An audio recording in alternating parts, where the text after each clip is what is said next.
Vice Chancellor to kindly honor him with a shawl and a gift on behalf of the university.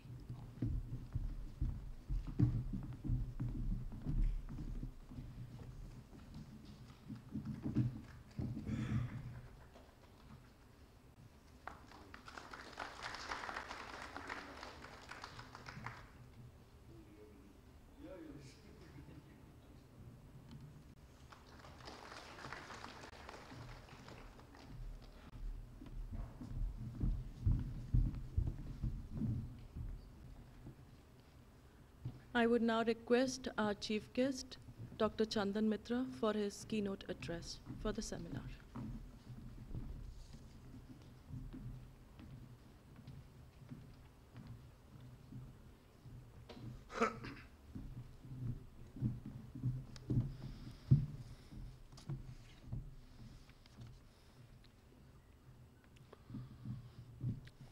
Vice Chancellor, Professor Ravindra Kumar, Professor Kapil Kumar, historian and my very close friend for decades now, Dr. Swaraj Basu. I'll tell you, listening to Kapil, I'll take the liberty of addressing him as Kapil here because, yes, in many senses, he was an inspiration to me in my research on history. He had written an article along with Professor S.K. Mittal of Meerut in The Social Scientist, which I used to subscribe to those days. It was on Baba Ramchandra, whom he just mentioned, and the peasant movement in Awadh. It was, I had not heard of Baba Ramchandra. Although I was doing my master's, I had done my master's in history, I was still doing it. And there were these occasional references, but these peasant movements in India were not part of the syllabus at all. So this thing came as quite a revelation that there was this man called Baba Ramchandra, a Maharashtrian Brahmin, an itinerant preacher who used to move around villages of Pratapgarh and Sultanpur and Faizabad with a harmonium. You've seen old, old timers would remember slung on not exactly a rope, but a belt kind of thing, and would carry it on one side of their body, go to a village, sit down, start singing, sometimes the Hanuman Chalisa or some other Rama and Mahabharata related songs. People would assemble, he would deliver a sermon, people would contribute some money, ask him to stay over. In the evening there would be some katha, and the man would next day move on to the next village. Now, when some of these preachers got involved with peasant movements and movements for the rights of Kisans, the Kisan Andolan in different parts of India, particularly in what is now UP and parts of Bihar, gathered a fresh kind of impetus. Now I was listening very intently to what Kapil was talking about. It is true that, we have ignored so many aspects of our history and projected one particular strand. I'm not going to politicize it by talking about one family. Yes, one family's role has been glorified beyond what is justified. I'm not saying that that family has not contributed, but to the exclusion of others is the question. And these people like Baba Ramchandra, Swami Sahajanand Saraswati, who was the leader of the Bihar Pradesh Kisan Sabha, and he was a Swamiji. And along one of his supporters was a Sanskrit scholar, Rahul Sankirtan. Rahul Sankirtan was a Buddhist monk. The Buddhist priest who was a scholar of Sanskrit and all our sacred texts, and he was part of the Kisan Sabha movement. Now, how many people have heard about him? How many people know that? And the contribution they made lies hidden in some dusty bastas in various collectorates. In the districts, there has never been any serious attempt to collate all this and bring all this to light so that a composite history of our freedom struggle, incorporating all the various strands that made it so rich, powerful, and strong enough for the British to worry and eventually leave the country. I think this history is yet to be told. So today, as I rise to pay tribute to the martyrs of 1942, the hundreds who were killed in police firing in 1942, which was brutally suppressed in those parts of India particularly where they had erupted into a movement that shook the British from top to bottom. I pay tribute to them because they remain faceless. They remain nameless.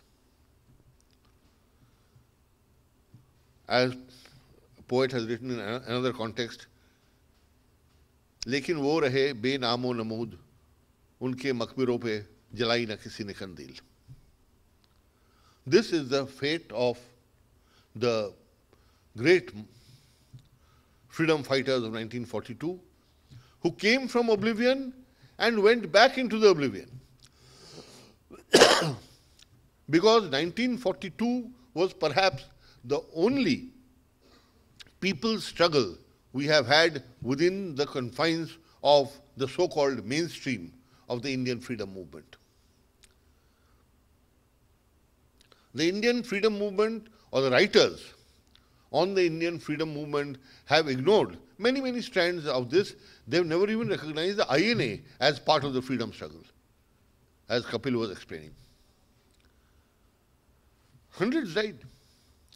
So many people died on the way. If you've seen Shyam Benegal's Bose film, that film, you'll find just to get a brief idea about the kind of hardships they went through in Japan, in Burma, when Japan was virtually on the retreat and stopped giving assistance to them. But they were driven by the passion of hoisting the tricolour on Indian soil. And somehow, on empty stomachs, injuries, disease, insect bites, the contingents made it to Moreh in Manipur and hoisted the flag. It has not received the same prominence, the same glorification which it should have. Similarly, 1942 was a people's uprising. The people is a very anomalous term, I know, as a student of history. How do you define the people? But I would say it's a people's struggle or people's uprising because across caste and community, people in parts of India rose in revolt. Many of them were unarmed, but there were armed uprisings also in some parts. It is at another place. Today is not the day, we don't have the time to discuss why it erupted in this manner only in a few pockets. Balia in UP, Medinipur in West Bengal, Satara in Maharashtra, among others. But these were the three prominent ones. But the movement took a completely different dimension. And I believe the movement took a completely different dimension in these places because it was a culmination of parallel strands of mobilization, which all came together. And once the traditional or orthodox Congress leadership had been removed. Thank you.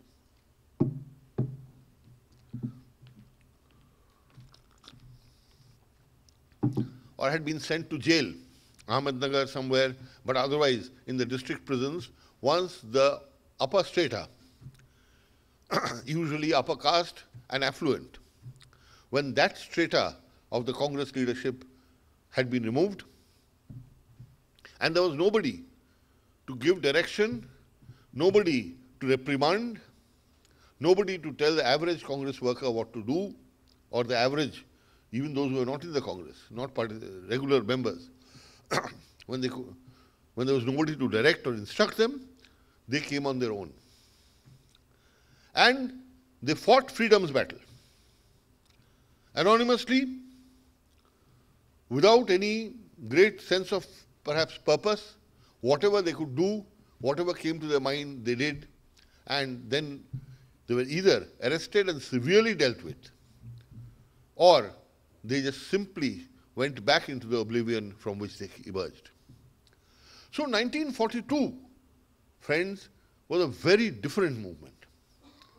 It was not the civil disobedience movement, it was not Satyagraha, it was not a typically Gandhian movement. As the British file notes, this was a totally un-Gandhian movement. And that is why, again, I think that it has not received the kind of importance it deserves. Because 42, as Kapil rightly said, you see, after Congress governments were formed in the provinces, 1937, it was clear, not only to the average person, but also the administration, the police and the general administration, that Britain's days were numbered. Moreover, Britain was seen at that point when the 42 movement broke, that is, at that point Britain was seen to be losing the war and Japan was advancing. So everything together, everything came together. So there are records, and all this I have done as part of my research on the period 1936 to 42, in which I have taken the case study of Balia, and one chapter particularly on Balia is in this volume, The Indian Nation in 1942. Here I won't go into the definition of nation, that's another day, another time. We will discuss that. But yes, the Indian Nation 1942, edited by Gyanendra Pandey, it has, I think, some fascinating accounts of the 1942 movement, and I'm very happy and proud to say that historian like Gyanendra Pandey thought it fit to include one of my essays here. In this I mentioned how the public sympathy for enemies of Britain was kind of rising, mounting throughout. I'll just read you a few lines from a fortnightly report of a police chief or SHO of a particular district in Bilaspur, now in Chhattisgarh.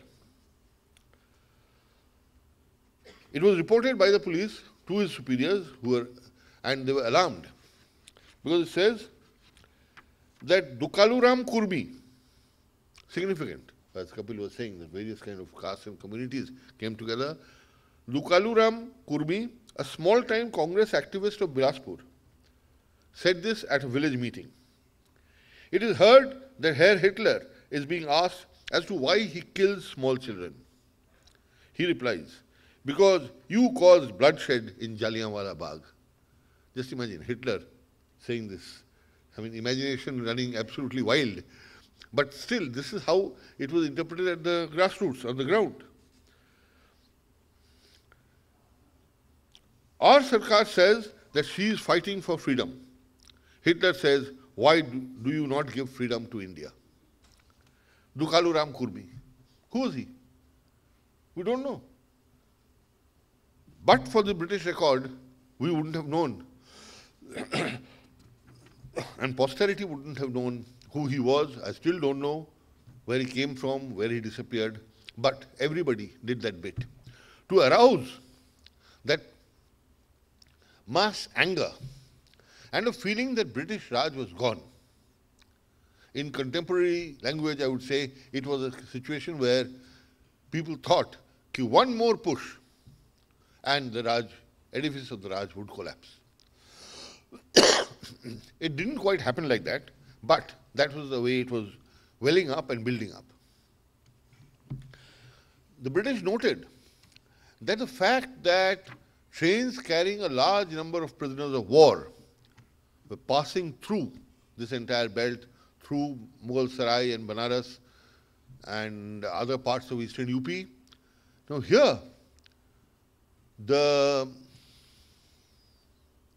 ordinary villagers were taken aback that they had been, the POWs being taken to different places, different ports, and at a time when Japanese bombs fell very close to Calcutta, there was panic. And in that panic, as it always happens, some indulged in loot, some indulged in individual violence and score settling, but many who had been inspired over the years and over time by the nationalist ideal thought this is the time to give the final push to overthrow British rule. And in this, so many strands came in, because it was perhaps an unorganized or even disorganized movement. Students of Kashi Vidyapit and BHU went and hijacked trains. We haven't heard of trains being hijacked even in the unruly years of post-independence India, but they hijacked trains. They hijacked trains, stopped at stations, looted the treasury or the station master's room and took away the money. They put the tricolour on top of the train engine, declared them to be Swaraj trains and run them till the fuel lasted. And they said it was free. People could travel free in it. No trace of the police. Police had virtually disappeared. Now there are interesting records, particularly in Balia, about how, you may have heard that actually for about 7 days, Balia became independent. The district of Balia in eastern UP was declared independent. And the local district Congress leader, Chittu Pandey, was proclaimed Swaraj Tehsildar. And he was sworn in as the Ziladhish of Swaraj Ziladhish of Balia at the town hall, where a tricolour was hoisted. The British officials agreed to stay confined to the civil lines, and Congress leaders promised that nothing would happen to them. The police retreated to the barracks. And for 7 days, there was no British administration in Balia. And even more interestingly, the district magistrate of Balia at that time was an Indian ICS officer, J.C. Nigam. His son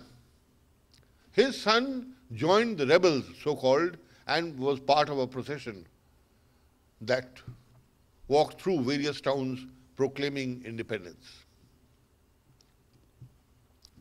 In Tehsil of Bansdi, the Tehsildar and the station house officer put on Gandhi caps, took up a flag in their hand and marched along with the populace proclaiming independence.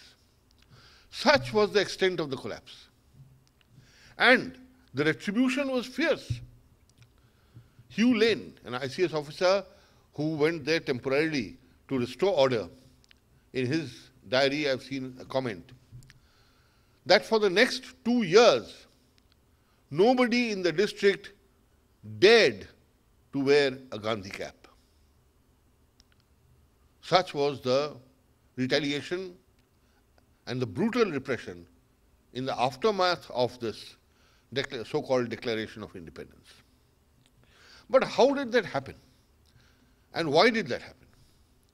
And here, I would like to say that inadequate research on the subject does not allow us to come to very, very definitive conclusions. But I can say that there was a lot of subterranean movements and unrest that was happening, and there were many strands in our freedom struggle. It is this vividhata of our Swatantrata Sangram that needs to be explored and studied. You know, it had strands that ranged from the Hindu extremists to communists, who all somehow came together at certain moments to push for the immediate objective or goal of freedom. Now take Chittu Pandey. Chittu Pandey, who was the district president of Balia and was declared Swadhin Jiladhish for a few days, was a very ordinary man, a school teacher. He was very poor, but somehow, because the rich and moneyed people who ran the Congress party in Balia at that particular point of time, they decided that this time they would bring in somebody who was not so affluent, who was not a landlord, and make him the DCC chief.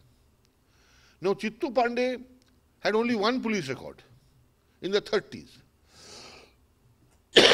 And that police record was for displaying lanterns, lantern slides. No electricity, you had a lantern and you had slides made of painted on glass, the slides of cow slaughter to feed the British Army. So we can easily say that Chittu Pandey's initial loyalty was very much part of the Hindu Mahasabha or the anti-cow slaughter movement. But he was also a congressman. And Congress and Hindu groups were very often very much in cahoots and acted together. You were Hindu Mahasabha by day, Congress by night, or vice versa. But this was a strand. It was an important strand in the movement, which cannot be ignored. Then you had the communists. In Balia, the agitation of 1942 was sparked by a man called Vishwanath Mardana. Vishwanath Mardana was an activist of the Communist Party of India.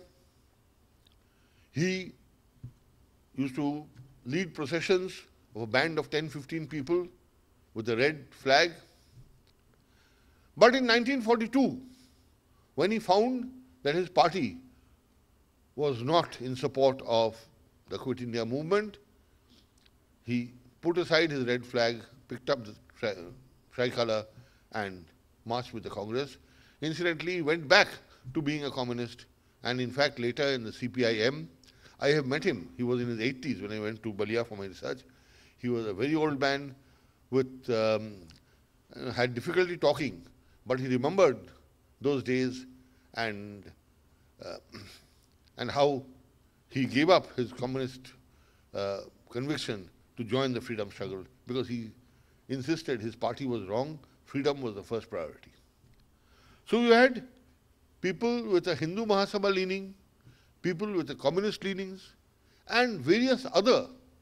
And you must remember, Balia was close to Ghazipur and Benares, which is where the Hindustan Socialist Republican Army, HSRA, was formed. Jharkhand Rai, the towering CPI leader, who was many times MP, was leader of the HSRA.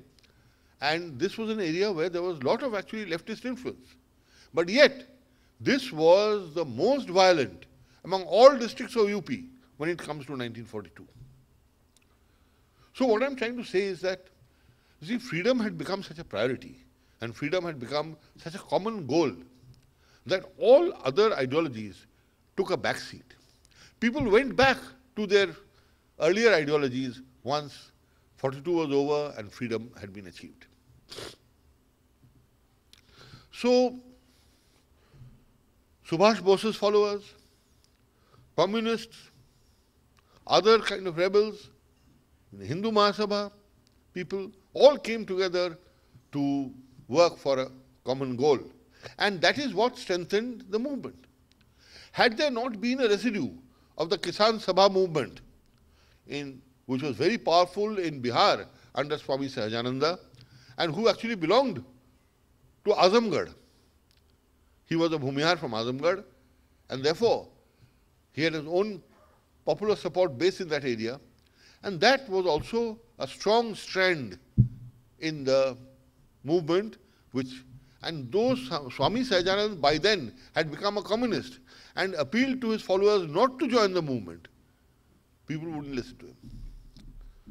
So they challenged the existing leadership of various organizations.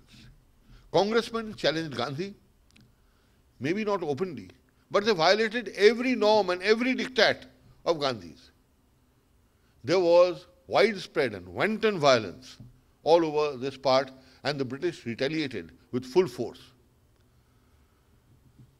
So the leadership structure and hierarchy broke down because the amalgamation of so many strands, many of which did not believe in non-violence, that gave a new kind of dimension to the movement. But most important strand, as I told you, is that strand which had no name, the strand which had no leadership, the strand of common people, who were not even Congress activists. In any of your readings on 42, you'll find that this is the predominant theme. And yes, had the 37 to 39 Congress governments not been in office, had they not taken control of the police in that period, maybe 42 would not have assumed this dimension. But after the Congress government, not that this was very popular, the Congress government of that time was not very popular because it was functioning with its hands tied and could not really accomplish much for the people.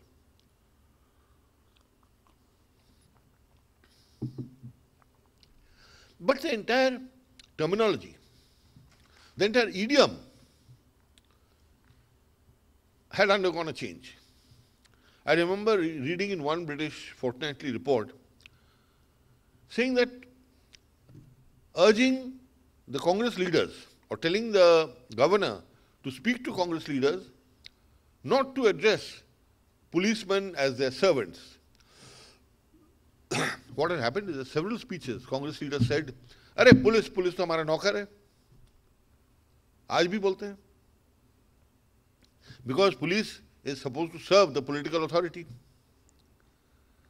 But the British saw the police as their partners. Police were instruments of repression by the colonial state. And in the fortnightly report entry said that this is demoralizing the police because they think that in the days to come, the police will indeed be treated as servants by the Congress regime. So the British too had given up. And down the line, the police and subordinate officers were also kind of on the verge of switching over. Most prominent case being that of the Balia district magistrate I mentioned to you, Mr. J.C. Nigam. He was incidentally never taken back into service, but the government accommodated him somewhere.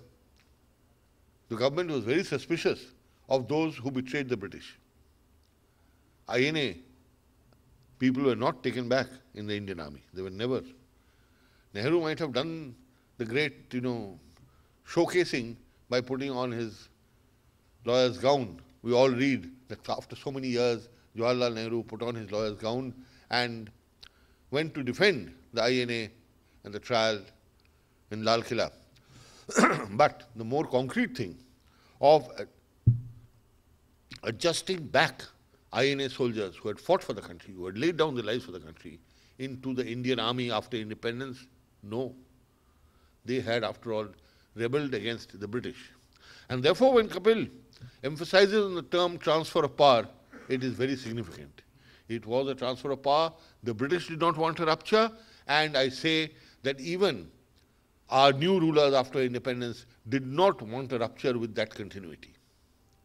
It is the same system and same mindset that continued. And the aspiration and dreams of those people who came, hijacked trains, youthful exuberance. I don't think that's a great idea. But nevertheless, a youthful exuberance. They did it for what they thought was the immediate cause. But they did not expect to get anything in return.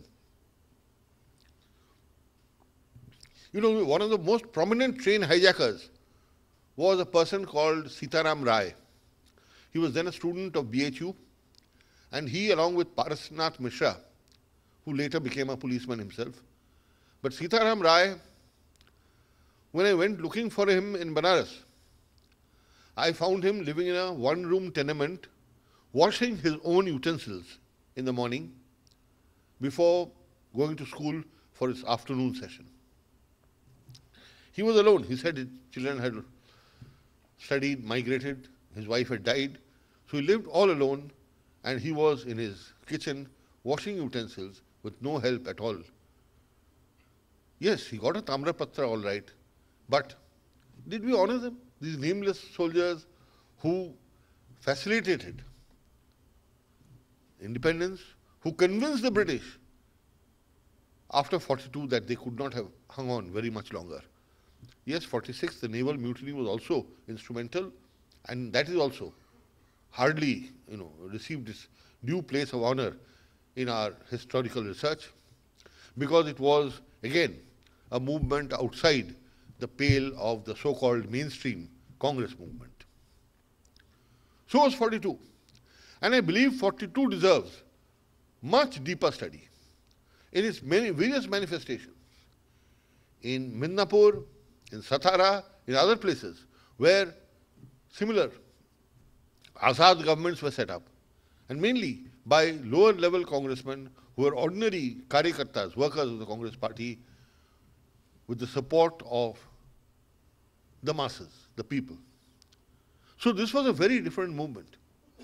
It had nothing really to do with the Congress mainstream or the hierarchy. And when the Congress leaders came back to their respective districts, the first job was to pacify the people and congressmen and cooperate with the British to bring back order. You'll find entries of British officers being relieved. Okay, they are back, now they will talk to their followers, and hopefully we will not have this kind of a mutiny again. So I don't have very much more to add today. You're all, many of you are students of history, many of you will be researching, and just as Kapil says, that there are so many strands, so many ideas, so many things that happened during the freedom movement which we have ignored and which we need to study. And I would urge the government also to set aside the funds necessary for an in-depth and complete study of the social tendencies and other trends during the freedom struggle, not under an ideological banner, not under Gandhiism or Marxism or Nehruism. Let us have a free, independent study of the freedom movement and bring out the real heroes and heroines of the time, men and women, the faceless, nameless ones, like Dukalu Ram Kurmi. And there was another chap, some Lachuram Lohar, and people whose names nobody would have heard. But the fact that they were there, the fact that they contributed in their own ways, I think is something which is definitely worth remembering on this anniversary of the Quit India movement. Thank you very much indeed. I am very happy to have come here and given some thoughts. I hope that there will be more to talk about on a later occasion. Thank you.